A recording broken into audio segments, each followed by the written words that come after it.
c'est un bon cadre aujourd'hui pour nous,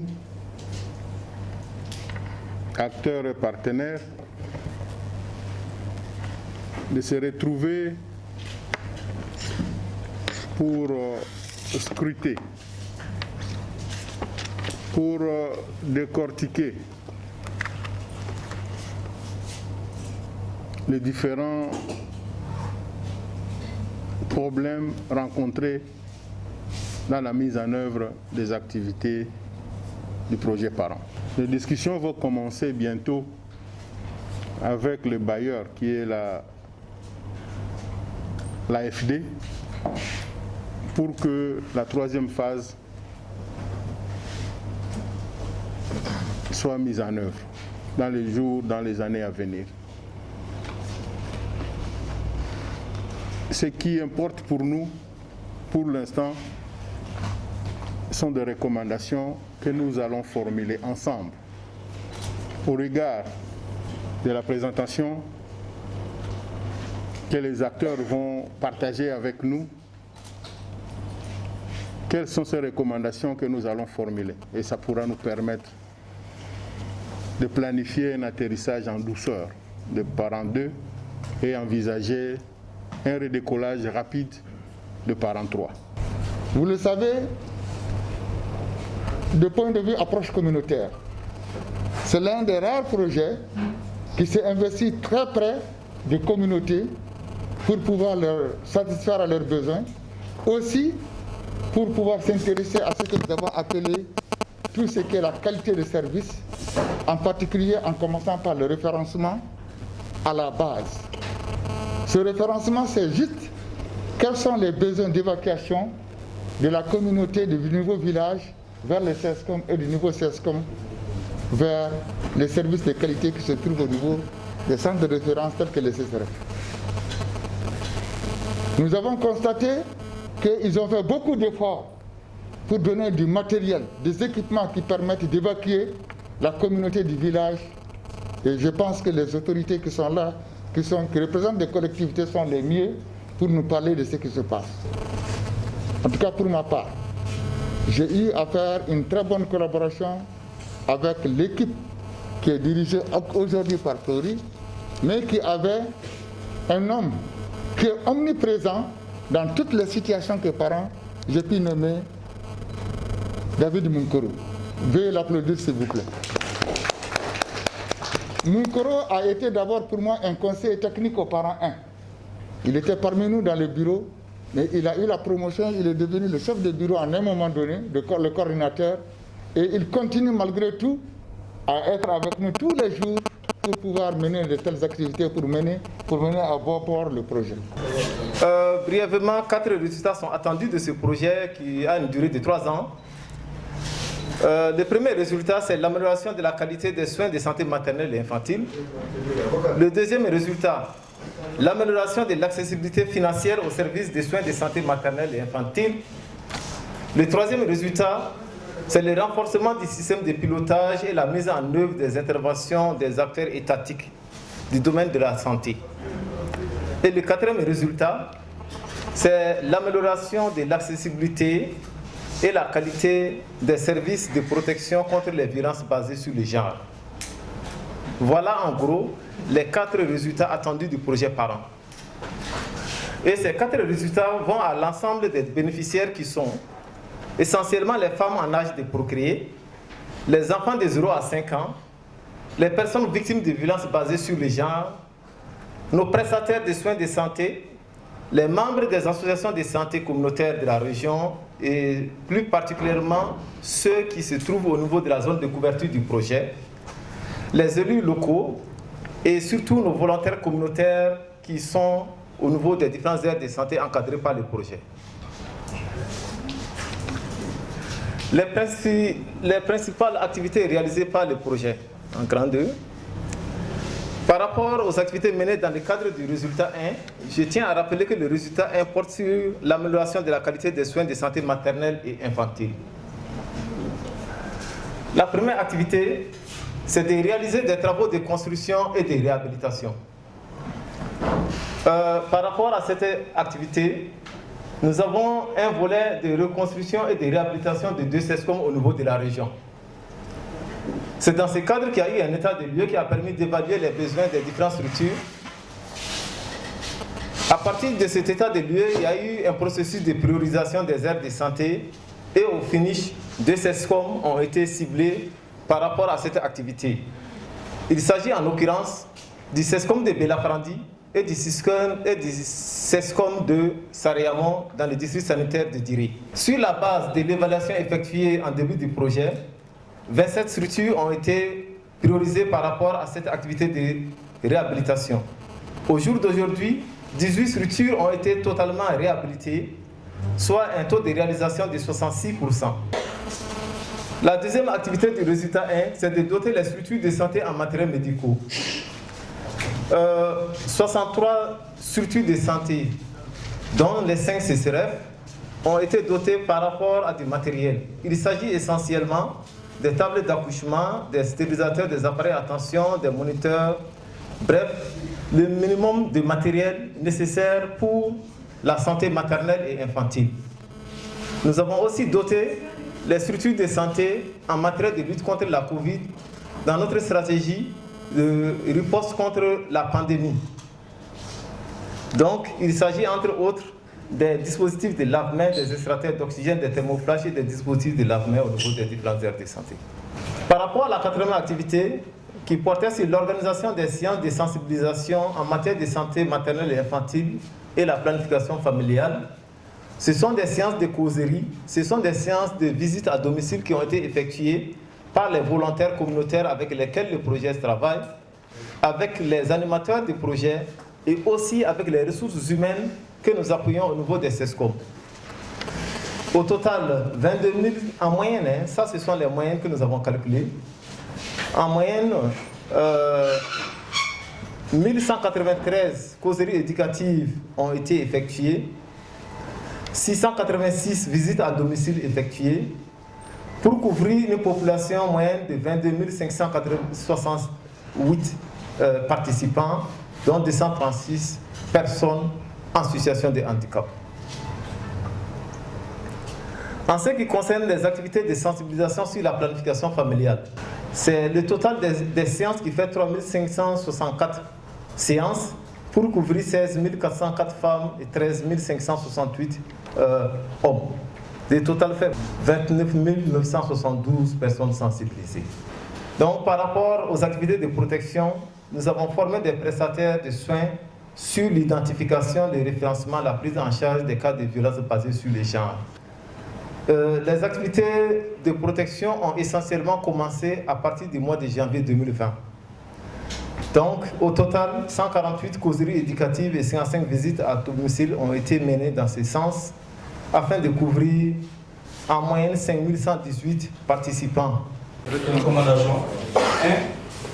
Il s'agit de prendre en compte dans la production des films de capitalisation les actions dans l'ensemble des districts et l'intervention de tous les intervenants, bénéficiaires, prestataires, autorités techniques et administratives, responsables d'exécution projet par an. Prochaine vidéo de capitalisation. Ça, c'est l'échéance. Doter les CESCOM de gabarit en mai. Projet responsable d'exécution projet par an 2, avant la fin du premier trimestre 2021.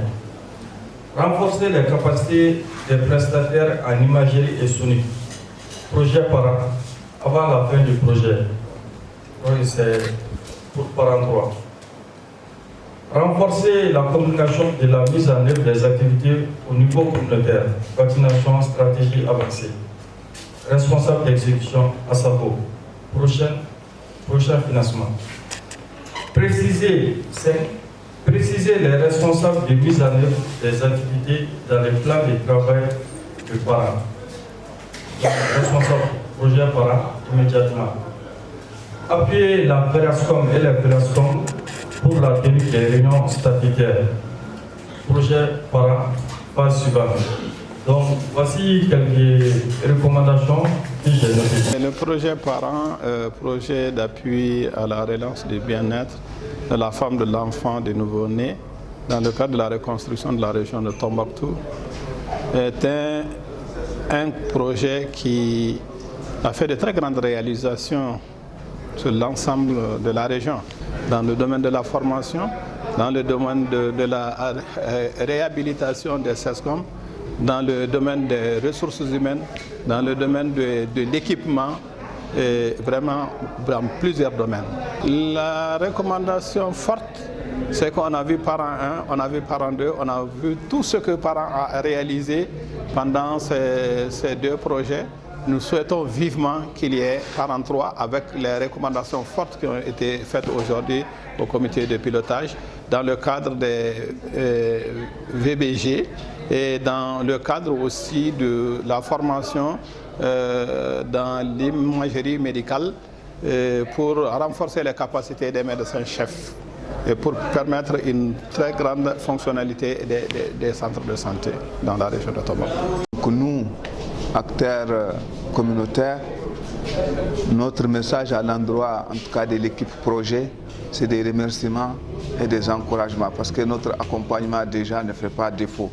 Dans ce sens que tout ce que le projet fait dans le cadre des renforcements des capacités, dans le cadre de l'appui en ressources humaines, dans le cadre de l'appui en ressources matérielles, médicales, dans le cadre du Covid, et j'en passe, c'est à l'endroit de nos communautés.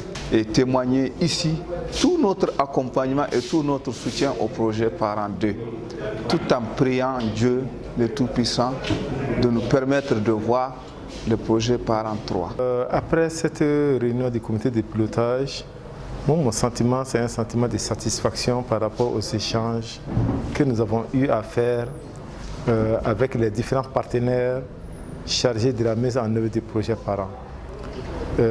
C'est important pour nous, en un certain moment, de s'arrêter et de nous rendre compte des services rendus en termes d'activités menées. Quelle est la perception des différents bénéficiaires par rapport à l'appui que nous avons eu à mettre. Et je pense que le bilan d'activité que nous avons eu à faire ce matin, ensuite le partage des difficultés que nous avons eu à endiguer au cours de la mise en œuvre et des perspectives constituent pour nous un motif de satisfaction. L'appel que j'ai, c'est à l'encontre des autorités politico-administratives et des responsables des services techniques de la région, afin qu'ils puissent mutualiser les différents efforts en vue de mieux planifier les différentes interventions des différents partenaires.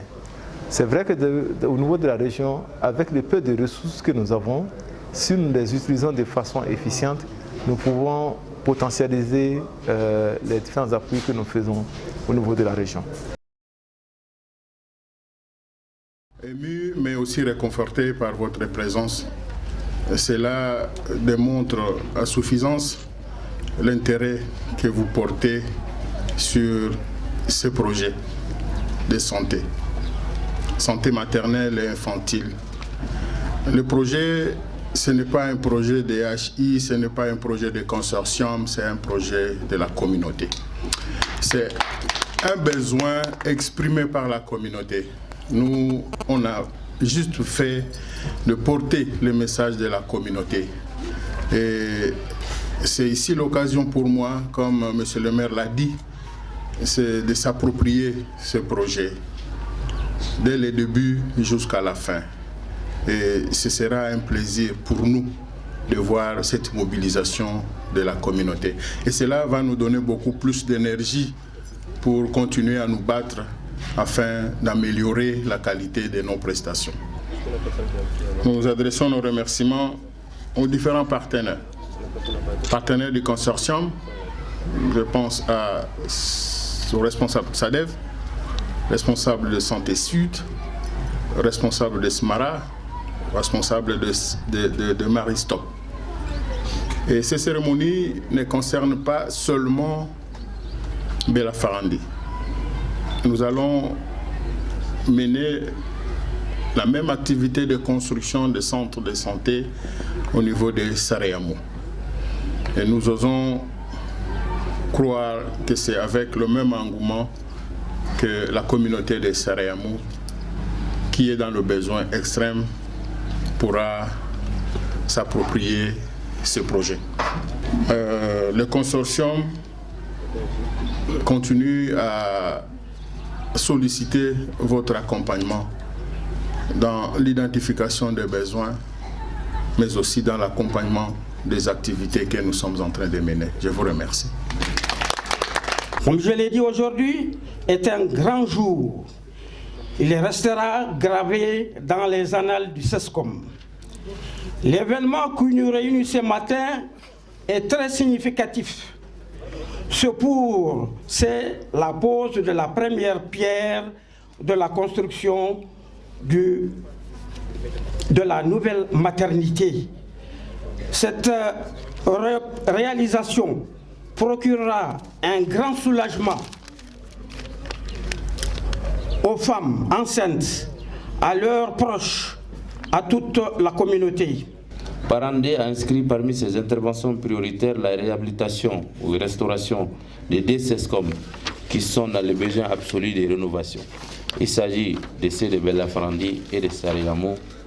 Ces deux CESCOM ont en commun d'appartenir à la première génération des CESCOM des années 90 qui ne répondent plus aux besoins du plateau technique exigé par l'actuelle génération des CESCOM au Mali, dont les coûts globaux varient entre 150 millions et 200 millions de nos francs CFA. Aujourd'hui, comme mes devanciers l'ont dit, est une journée spéciale et de réjouissance. L'ouverture d'une nouvelle ère pour les communautés des aires de santé de Belafarandi, ici à Tombouctou et de Sareyamo dans le cercle de Diré, qui ont tant attendu depuis 2019 pour voir poser cette première pierre. De l'espoir au concret, nous voilà. Dans 4 mois, des joyaux architecturaux seront érigés ici à Belafarandi et là-bas à Sareyamo, dans le cercle de Diré, au bonheur des femmes, des enfants et des nouveau-nés. Les deux infrastructures coûteront au bailleur 214 millions de nos francs CFA, dont 112 millions pour les travaux du CESCOM de Belafarandi. C'est le lieu de remercier vivement l'Agence française de développement, qu'elle reçoive la gratitude de la population de Tombouctou et de toutes les autorités administratives et politiques. Pour un rappel, c'est depuis 2013 que la région de Tombouctou sollicite des partenaires le renforcement de l'extension de la couverture sanitaire dans la région. À travers la restauration de ces deux CESCOM, les attentes des collectivités territoriales, des communautés et de l'administration sont comblées. Je demande à l'entreprise de tout faire pour respecter ses engagements, tant au point de vue délai que la qualité des infrastructures, pour que, après les 4 mois, les calvaires des populations et des agents de santé, dû à la vétusté de ces deux CESCOM, ne soient plus qu'un triste souvenir. Sur ce, je déclare lancer les travaux de réhabilitation des CESCOM de Belafarandi, ici dans la commune urbaine de Tombouctou, et Sareyamo dans le cercle de Diré. Je vous remercie. Au nom des populations bénéficiaires, nous remercions le projet parent, nous remercions l'AFD, nous remercions aussi la direction, tous les personnels médicaux pour l'accompagnement parce que c'est eux qui sont là.